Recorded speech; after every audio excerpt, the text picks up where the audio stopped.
another episode of The Biggest Transformation, Season 2. And so far, Season 2 is actually edging out Season 1 when it comes to the weigh-ins, which is totally crazy. We are just finishing up week 3. After the third week, we will definitely cross the 100-pound mark lost. Through 2 weeks, last week, we were over 90 pounds lost, which is crazy. You know, it's so cool and crazy and insane to see what can happen when you see people set their mind to doing something. When you see people take failure off the table, they follow some simple steps and the results that can happen in such a short amount of time. And so let's jump on with the cast. Let's get their week 3 weigh-in done. There's gonna be some exciting, cool little twists and turns in this week's episode. So you wanna make sure you stay tuned all the way to the end because we're gonna be punching it up a notch. And I don't know, we'll see how it goes. We'll see how it turns out. So let's hop on with the cast and get the weigh-ins done.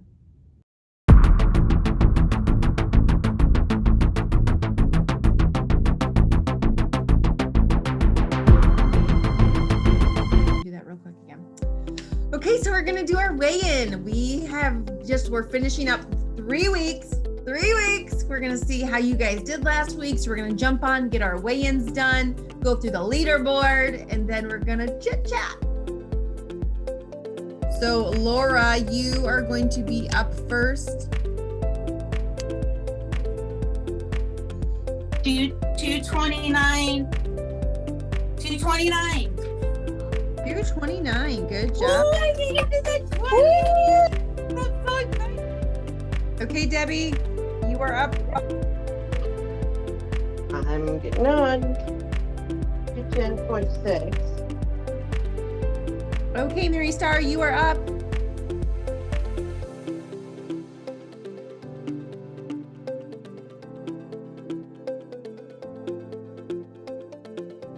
$166.4. Okay, Matthew.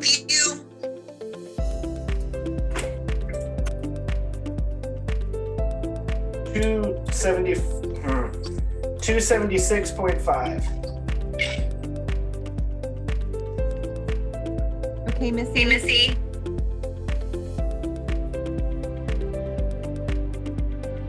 216.4. Okay, Cindy.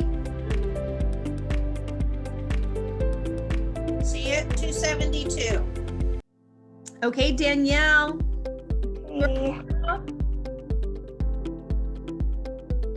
221.8. Miss Jen Short, you are up. 175.8. Okay. We have our leaderboard. After 3 weeks in first place with a total loss of 25.5 pounds, 4%, holding down the first place spot again. Matthew, good job. Go, Matthew. Good job. They're like, yes, go Matthew. Yeah. We're so happy for you. No. Thank you. Good practice. Right. So. In second place with a total loss of 15.8 pounds, 6.9%. Debbie, good job. Yay! Yes. How much did I lose? Total of 15.8, 1.8 last week. Yeah, that wasn't bad. Yeah. Okay. I'll take it. In third place with a total of 12.1 lost, 5.9%. Mary Star, third place. Hey, Mary. Holding down the third. In fourth place with a total of 14.2 pounds lost, 4.1%. Laura. Woo! Yeah. Yay, Laura. Yay. No. Oh. You guys have like your own little cheering section today. In fifth place with a total of 11.7 pounds lost, 3.8%. Danielle. Woohoo!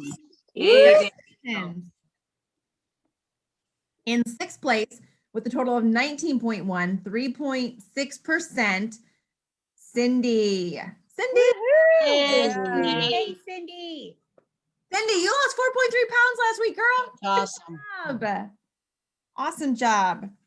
In seventh place with a total of 14.1 pounds lost, 3.2% of your body, Missy. Good job. Good job, Missy. All right. And in eighth place with a total of 6.8 pounds, 2.2%, Miss Jen. Good job. Yay, All right. Ooh.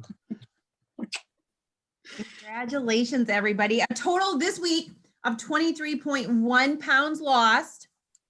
A total in the past, since we started, 113.9. Whoa, dude. Nice job. 9 pounds. Nice job. Congratulations. So season 1 is on here for a reason. We're not going to get to that quite yet. It's going to be just a minute, and then we're going to get to why they're on here. I do want to chit chat with you guys really quickly about habits. Okay. And this, let me just say, whether you're on here in your season 1 or your season 2, this is a reminder that we need often. Okay. So I'm saying that for you, season 1, so that you're not like, well, I already heard her talk about this, so I already got this. Well, okay. Whenever you think you're good at something, it means you prevent yourself from getting better. So even the areas where I'm better than some, I never adopt the phrase of, I'm so good at this, I don't need to work on it. Because whenever I get there, it typically means I'm going backwards at that point because I'm no longer teachable in that. Wherever we're not teachable, we're typically going backwards and we don't even know it yet. So let's go ahead and chat really quick about your habits, okay? So there's one of my favorite phrases on the planet is this phrase. First, we form our habits, and then our habits form us. So we don't like where we're at in a particular situation. What number one thing we have to look at is our habits. We have to look at our habits. And habits are what we do without thinking. Habits are, you know, how you just drive to work some mornings and you get there and you're like, I don't eat, like there's parts of the drive you can't even remember. Like, you know, you drove there, but you're like, wait, I don't even remember. Anyone ever do that where you're driving and like all of a sudden you don't remember something? It's because it's just a habit. You're just going. It just is, it just is what it is, right? And so we all have formed habits. No, none of us were born with habits. Can I just say that? We develop habits through our influences.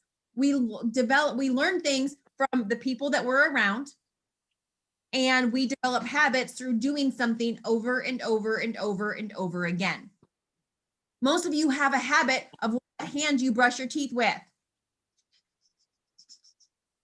Do you know you can actually change that? You only did that because typically that's either the hand you use or the hand your parents had you use. Even if you're right-handed and your parents would have had you start brushing your teeth with your left hand, guess what habit you would have today of brushing your teeth? The one you were taught. Same thing, most of you have a habit of when you're putting on your shoes, what foot you put in first. Most of us have a habit of, we have all kinds of habits. Our entire life is made up of habits. And our weight is our health is a direct representation of those habits. What do we eat when we get stressed? What do we turn to when we have an emotional moment? What do we turn to when we want to celebrate? What kind of condiments do we use? You know, we have a condiment issue in the world today. Have you noticed all the calorie condiments that we have? I was just walking through the store last week and I saw Chick-fil-A now has condiments in the grocery store. And I thought, oh Lord, have mercy. There's a high calorie habit. Mayonnaise. You only like it because you created a habit out of it. No one popped out of their mama's womb sucking down mayonnaise. Nobody had a taste for mayonnaise when they were born. Okay. And so, like, these are habits that we've developed through time. There are preferences that we've developed through time. Habits are nothing but us conditioning ourselves to like or prefer to do things a certain way. We actually have habits of the way we spend our money. We have habits of the way we react to our spouse when we don't like something they do. We have habits on the way we clean our home or don't clean our home. We have habits on if we leave trash in our car, or when we get out, we take everything out and keep it clean. Those are all habits. So here's the cool thing. When we're looking at our weight, what people typically do or looking at our health is they ignore the habits and they just try to change their behavior for a short amount of time. Well, what that is like, it's like me going out there last summer. My husband chopped down a magnolia tree in our yard because it has big leaves and it's all over. And anyway, it was an unwanted tree.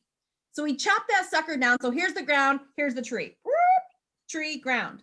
He came out and he chopped that sucker off right about here. Well, yesterday when I was outside planting my tomatoes, guess what I noticed on that magnolia tree that got chopped down? It's growing back. That sucker has like 4 things coming back. It's like, hey, what's up? I'm still here. because he didn't kill the roots. He chopped it off at the ground level, and then here it is coming back. So that's typically what we try to do with our behavior. We try to get into something, I'm not going to say like this, because most of us have never done something this intensive before, or, I'm not going to even say intensive. I'm going to say this all encompassing, this effective, this, the way this is put together. It's designed by a former morbidly obese chick who wishes I had something like this when I was losing the weight. If you don't go deeper than just surface level, if you're just trying to change your behavior for the short term, you'll get some results during this competition. But what's going to happen when you chopped it off at the surface? As soon as it's eventually what happens, those things start growing back again. And so throughout these 12 weeks, it's not just changing our behavior. It's taking a look at what are our habits? What are the habits we have around food? What are the habits we have around water? Some of us have a habit of not drinking water at all. Some of us have a habit of going throughout our day and just sipping here and there, not drinking water. Some of us have a habit of skipping meals. Some of us have a habit of eating before bed until we're full. Some of us have a habit of nighttime snacking. Some of us have used to have a habit of 3 helpings of cheese with almost every meal. Honest to God, I had created a preference to have cheese on everything. Do you know today I've retrained my habits? I have totally different habits. Do you know I don't even prefer cheese anymore? It's the craziest thing. We go to Del Taco and they pile on the cheese on your taco. I actually take some of the cheese off because it's too much cheese for me. Even not when I'm counting, like when I'm having a full on, like give me the fat day, like give me all the calorie day, like whatever. Don't even care that day. I take some of the cheese off. Isn't that the craziest thing? Like it still stupefies me. So my point is we have habits all over our lives. Our habits are either leading us towards our goal or they're leading us away from it. And so many times we're like, oh, it's just the way I do it. It's just the way I was taught. No, it is our responsibility to reteach or retrain ourselves if we don't like the habit. It's our job to change the habit if it's not getting us to where we want to go, versus blaming the habit for where we're at. Blaming our parents for giving us this habit. Blaming a parent for not teaching us well nutritionally. Blaming a parent that they allowed us to get overweight as a child. Because at some point, we cross the threshold of being 18. And we cross the threshold into, at the end of the day, it's our responsibility to reteach, re-educate, re-equip ourselves with the tools and the skills we need to succeed. So, what habits go with the new you? What habits go with the new you? If you are fast forwarding to the new you, if you are fast forwarding to your goal, what does that person walk like? What do they talk like? Where do they shop? What kind of clothes do they wear? What do they eat on a normal basis? Now, let me just tell you, stay out of fantasy land. Don't be like, I eat cheeseburgers every day and still be a size 4, Carmen. Well, that's called a fantasy. And fantasies typically lead to failure. Be real with what do people have that you want? What habits are going to get you to where you want to go? So that's the first thing. What habits do you need to develop? Okay. You can't work on something you don't know you need to work on. Does that make sense? And secondly, when it comes to habits, is what habits do you have right now that need to go? What habits do you have right now that are going to stop you from getting to your goal? Is it emotional eating? Is it nighttime snacking? Is it not drinking your water? Is it not getting enough sleep? Is it hanging out with all the wrong people that are being bad influences on you? Listen, part of the way to success, some of us have a habit of hanging out with toxic people. That's a habit. Habit. Hanging out with people that don't help pull the best out in us. We are the sum total of the 5 closest people to us. Look at the 5 closest people to you, and you are the sum total of them. If you want to do well financially, but you hanging out with a bunch of people that spend it all, guess what you're probably going to be doing? Spend it all. You want to have a good marriage, but you're going hanging out with a bunch of broads that complain about their complain about their husbands. You're out and about and they see some guy at the pool and they're like, oh, honey, look at his abs. Oh, yeah, give me some of that. Ooh. Yeah, that's not a good influence for any wife. So number 1, what habits do you need to develop and what habits do you need to get rid of? Okay, what habits do you need to develop and what habits do you need to get rid of? Okay, those are 2 things you've got to look at. This week. Does anyone want to know why season 1's on here? So over the next couple weeks, we're going to have a competition. Woo! Thank you for some emotional support, Shane. Boo. All right. And it's going to involve, okay, so we're going to have 2. We're going to have the red team and the blue team. The red team and the blue team. You know, competition statistically pulls the best out in people. Competitions are designed to bring the best out in all of us, okay? But some of us have gotten to the point where we don't let it. I am very competitive, and I got to a season in my life where I was like, I don't need to compete against anybody because I just don't need to. And I would choose not to run on competitions. I would choose not to allow myself to get excited by competitions. I would choose not to let myself go all in or get wrapped up by the smack talk and the fun of it and the, oh yeah, part of the competition. Okay. So what I'm going to tell you about competition is if you allow yourself to go all in the competition, any competition, if you allow the competition to do what the competition was designed to do, which is bring out the best in you, that's exactly what it will do. We have a red team and we have a blue team. On the red team, we have Debbie. Debbie's red team. Give her jersey. No vacation next week. Laura. We have Laura on the red team. Here's your jersey, Laura. Woo-hoo. We have Missy on the red team. Here's your jersey, Missy. We have Jen Short on the red team. Here's your thingy. All right. On the blue team, we have Mary Starr. Here's your blue team jersey, Mary Starr. Cindy, On the blue team, I almost divided Team Karen, and I was like, no, I'm gonna have her be in schizophrenic. She's gonna be like, okay, I'm like, no, I'll let Karen stay on one team instead of making her. I would have done it though. Matthew on the blue team and Danielle on the blue team. Go Team Blue. Go Team Red. Your question for this week is, have you ever felt that, has there ever been a time where you feel like no one has understood your struggle with your weight loss or your health? And then where do you see yourself 1 year from now? The hardest part for me is, people, when they see how much overweight I am and was when I started, they automatically assume that I just have no self-control, that all I do is eat, all I do is, eat junk. I'm in McDonald's or Burger King, or, eating that pound of cheese on my little bit of taco.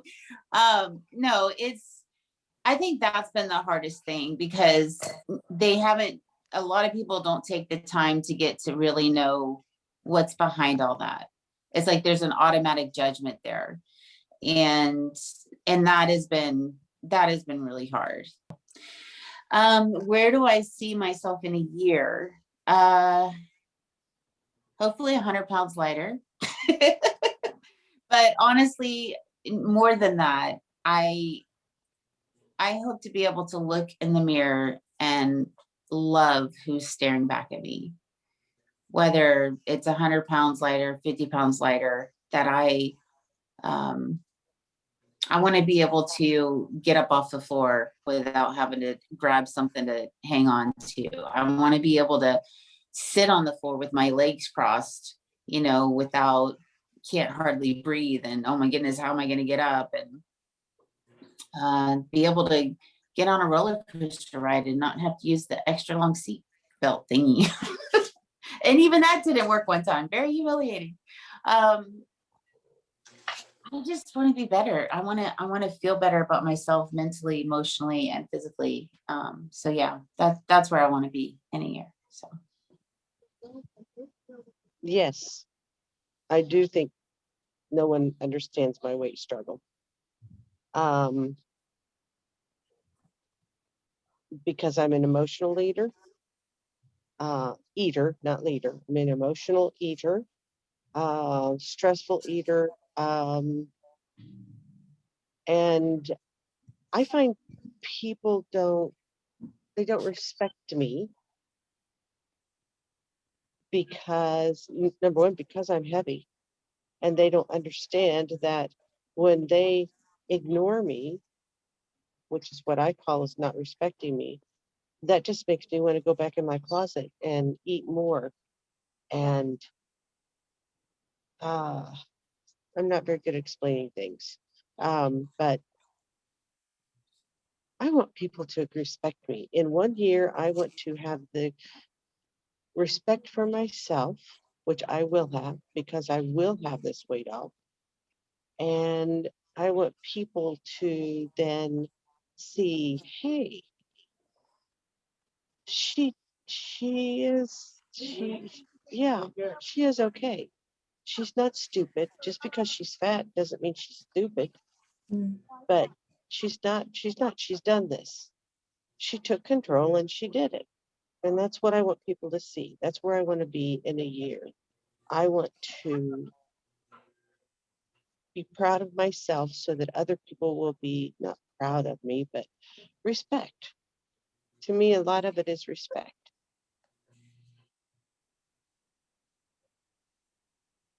Do you ever not respect yourself? Oh, yeah. So the first thing that needs to happen is you need to start respecting. I'm sorry, I got people out here. Let me turn you out. Okay, go ahead. The first thing that needs to happen is you need to start respecting you.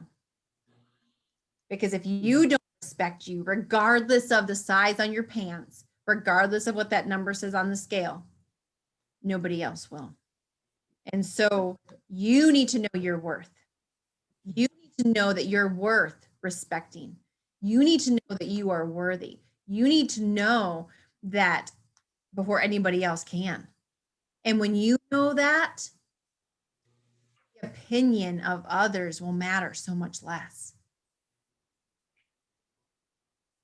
Because Okay. if anybody else respects you, but you don't respect yourself, you still won't be able to receive it. Or you won't think it's genuine, or you'll doubt it Yeah. if you don't believe it first. And you know the beauty of the beauty of all that you just said, Debbie, is one of your reasons that's kept you stuck here just showed their hand.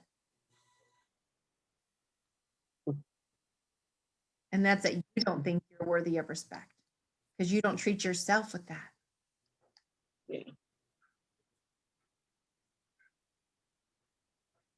And you know, when something shows its hand, it loses its power. Did you ever Yeah. even think about that before this moment? No. No. And now that we bring it up, can you see areas where you're like, yeah, I don't respect myself? Oh yeah. Hmm. And then we become the defensive one. You ever struggle with defensiveness? Oh, just a little. Yes. Yes, I do. Yeah. A lot. Because we Mhm. think everybody's judging us. We think nobody's giving us credit. We think everybody's second guessing us. Uh-huh. Mm-hmm.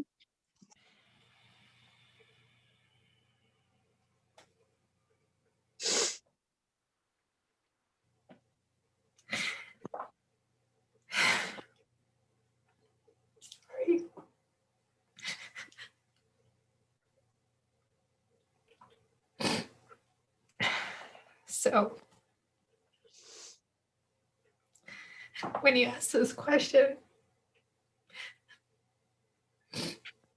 this kind of flood of patients who have been on my table, women 50 pounds, 100 pounds, 200 pounds, 300 pounds overweight.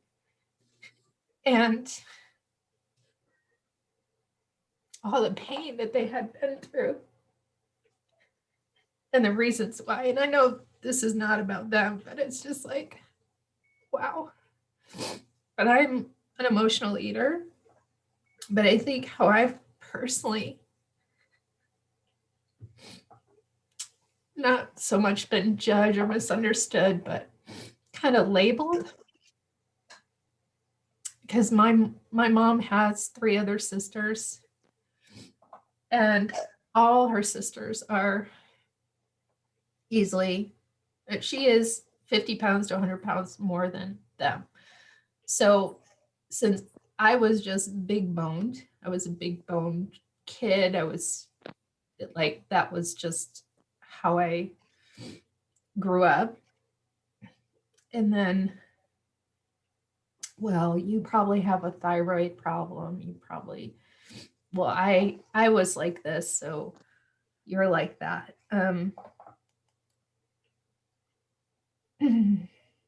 Yeah. I guess that would be my answer to that. And that's why I think it's hard for me to see this place where I want to go, which is where I am going, which is releasing 50 pounds this year, which I know the 50 pounds is not just the weight, but all these things and baggage and why do I emotionally and digging deep for that. But a year from now, I will be a place that I've never been, or I should say, haven't been since I was 18 years old. I know it's possible. I keep watching videos of people who've used part of our program to release that. And I'm just surrounding myself with that kind of environment so that I can start believing that I can go to that place too. Because I don't think anyone, I know it's my responsibility, but I think I've always been told this is where I'm supposed to be. Yeah. And this is fine to be at this place.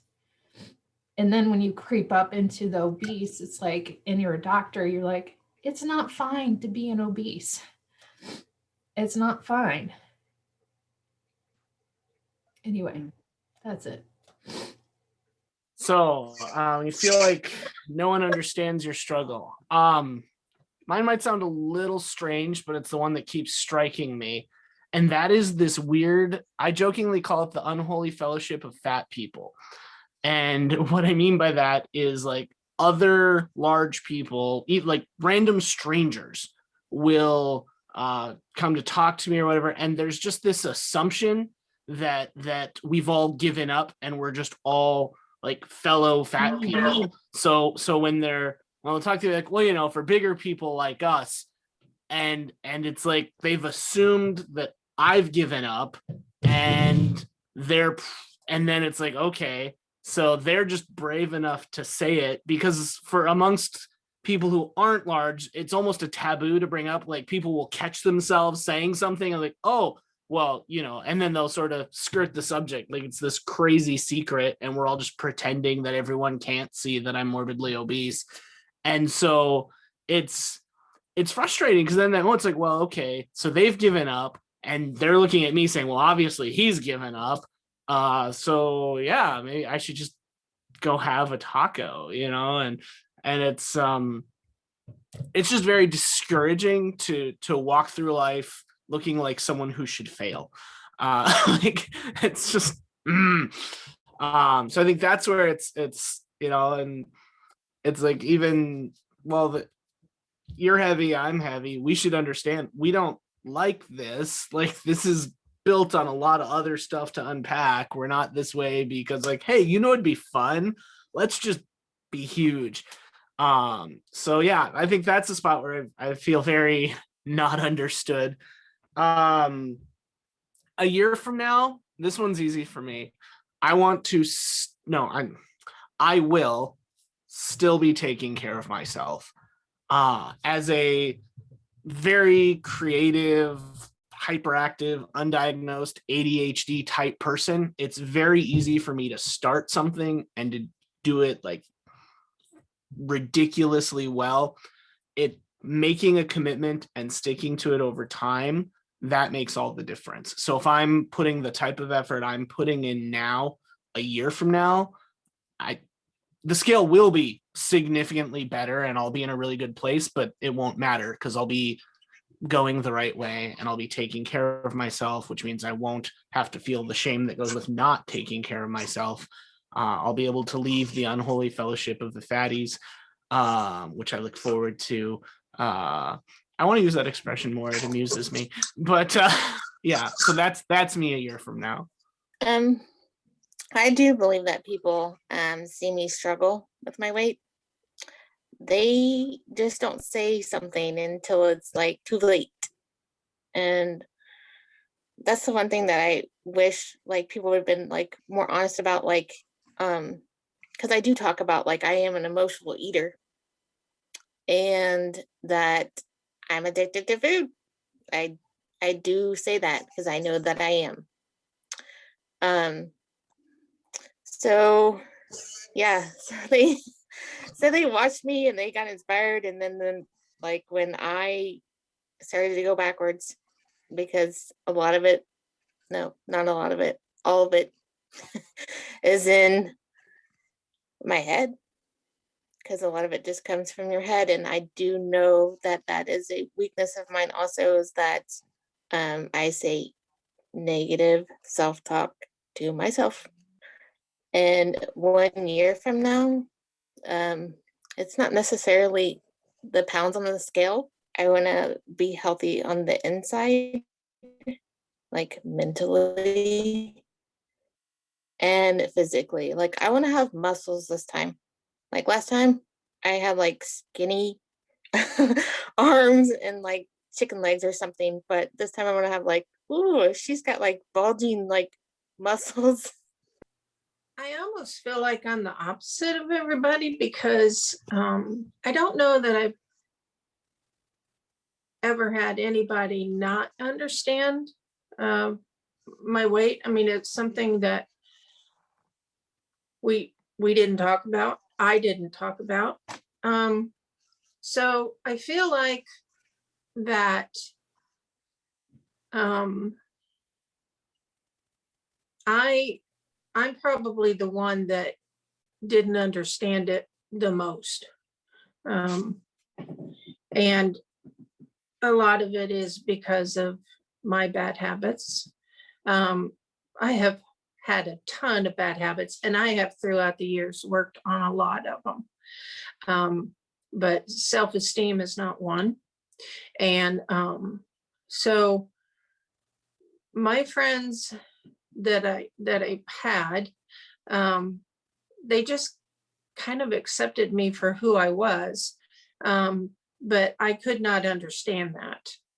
So that's why where the pushing away came from. I do have to say though, that after I posted on Wednesday night on Facebook that I was doing this journey, the amount of love and courage and respect and we're behind you, just made my heart smile, because I didn't think too many people would want to be behind me. A year from now, I don't know if I'll be at my total weight loss. I know I'll be a lot closer. But a year from now, I want to be able to accept compliments. I want to be able to accept that people truly do love me for who I am and not push them away. Okay. Yeah, I feel like family doesn't understand my struggles. They're all thin and beautiful, and yeah, I just they've always been trying to get me on different diet, keto, paleo, whatever. And not to be mean, but just because they see how depressed it made me, and they don't I think they understand the emotional side, all the baggage that I have dealt with since I was young. And they don't see me secret eating, and they don't understand, like,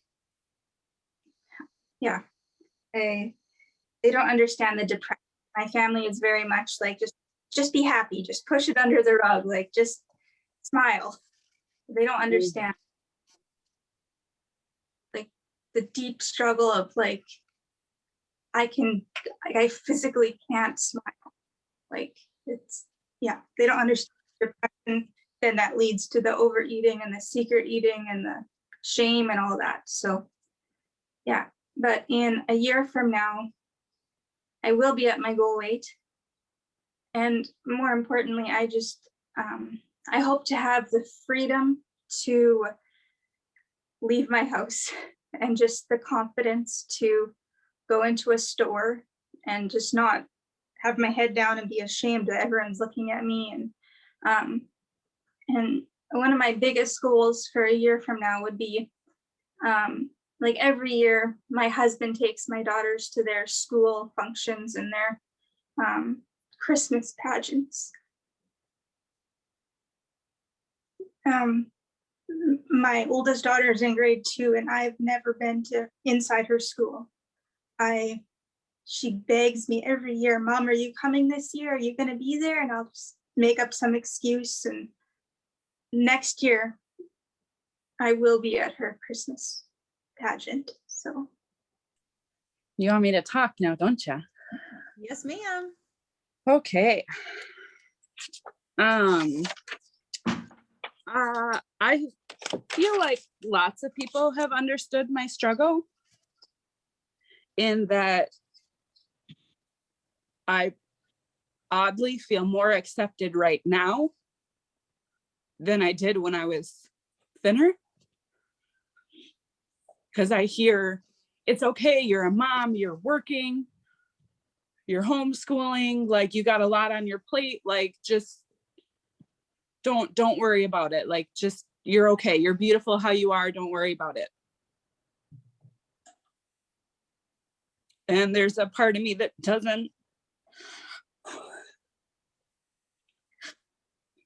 hasn't wanted to lose the weight, because that's when I was most judged.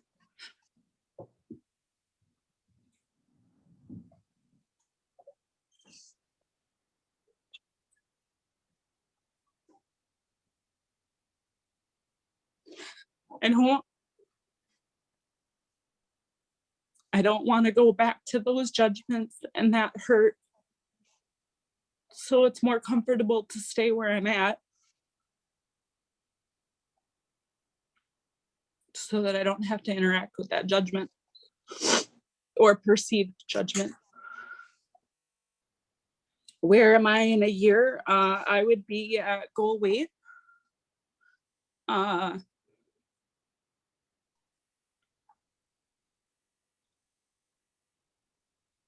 But I think what's the most important for me is that over the years and a lot of training, I've learned to some extent not to speak negatively. So Debbie the other day called me a positive person, and it was really hard to receive that or acknowledge that that's how somebody else saw me. Because it's really easy to go on to Marco and be positive. And right now, in general, as a season, it's been easier to be positive. But that doesn't, there's a mental battle that goes in my head that I've learned just to not say.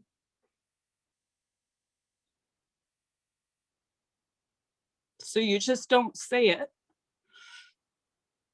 And to some extent, Carmen, I haven't said it out loud, specifically around you, because it's almost like I know what you would say back to me. But that doesn't stop it in the head. So I just don't acknowledge that it's happening or say it out loud. But I really want that to just not even be in my head. And it's really hard to imagine somehow getting there. Even when I was small, I wasn't confident. Even when I was thin, I wasn't confident. And you know, that goes back to one of the first things we talked about, that so often, and you have a unique perception because you did spend a large chunk of your life there. A lot of us have never been there. And so we feel like if we just get to thin, we'll love our bodies, we'll love ourselves. Loving ourselves has nothing to do with the number on the scale. Loving ourselves is from the inside out, not the outside in. No physical weight or physical size that'll make us love ourselves. Learning to love ourselves is a complete different thing than the number on the scale. And so while sometimes those feelings, we can know our feelings and not true, it doesn't mean we hiding them and shoving them down only makes them grow back bigger. Pretending they're not there and not dealing with them only makes them grow back bigger.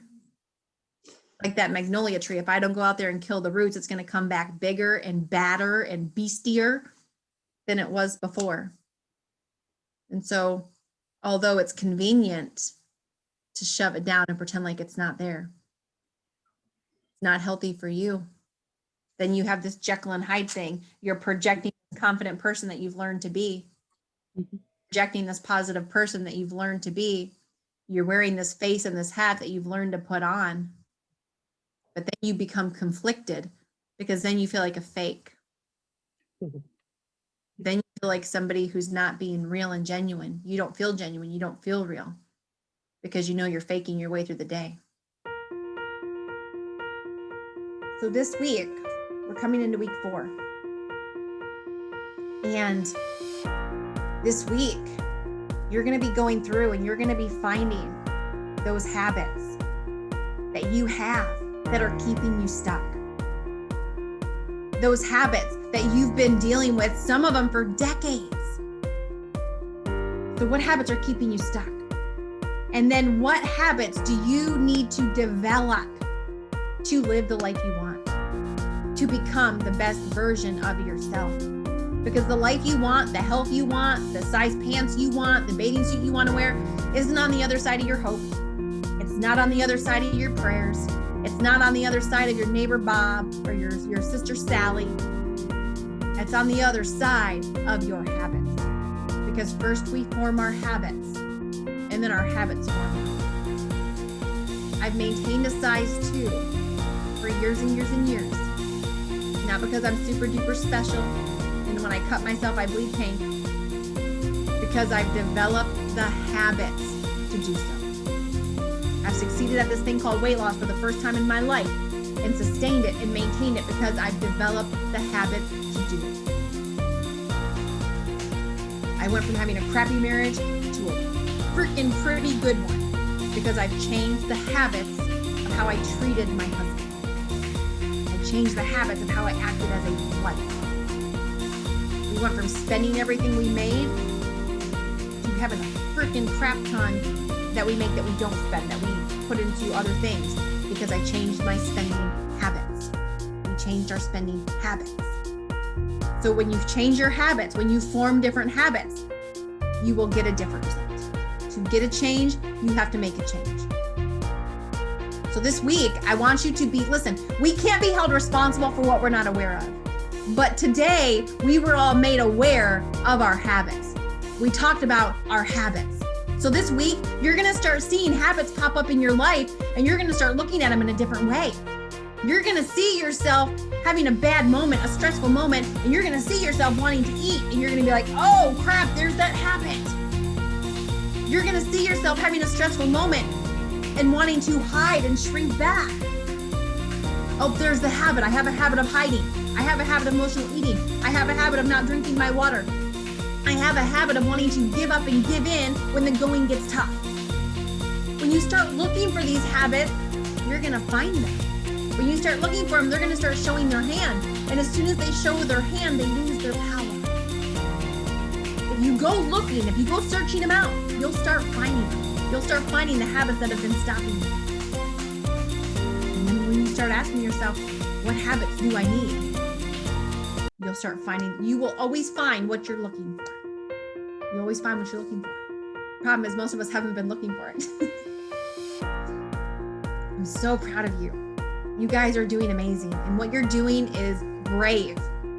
And it's courageous. And it's bold. And it's being vulnerable. And it's putting yourself out there. And it's being what I believe we were all called to be, which is a light on a hill for all the world to see. 8 people, 3 weeks, 113.9 pounds. Holy crap. It just, listen, I know I see these numbers, but they sound just as shocking to me as they sound to you. That you can take a group of people that prior to a month ago were completely floundering and failing, and some of them gaining weight, and just by a simple decision, some simple steps in the right direction, somebody laying out a plan and saying, hey, follow me, that they could literally change their waistline, the number on the scale, their life in such a short amount of time. And I could not be more proud of their consistency, of their bravery, of the work they're putting in, that they're willing to be vulnerable with all of us, with their struggles. And they're not sitting there on the other end of the camera, not allowing themselves to be real because somebody might judge them. And so thank you for all of your support. Thank you for sharing. Thank you for watching. Thank you for encouraging them in the comments. And listen, if you have not hit the subscribe button, if you have not smashed that like button, make sure to do that. We are going to be with them. We are just in the very beginning of the season. If you think they're transforming now, you ain't seen nothing yet. They are going to continue to transform. They're going to continue to lose weight. They're going to continue to overcome the things that have been stopping them in the past. And so we will be back next week, next Wednesday, with another episode, and you're not going to want to miss it. So we'll see you next week, same time, same place. Have a great week.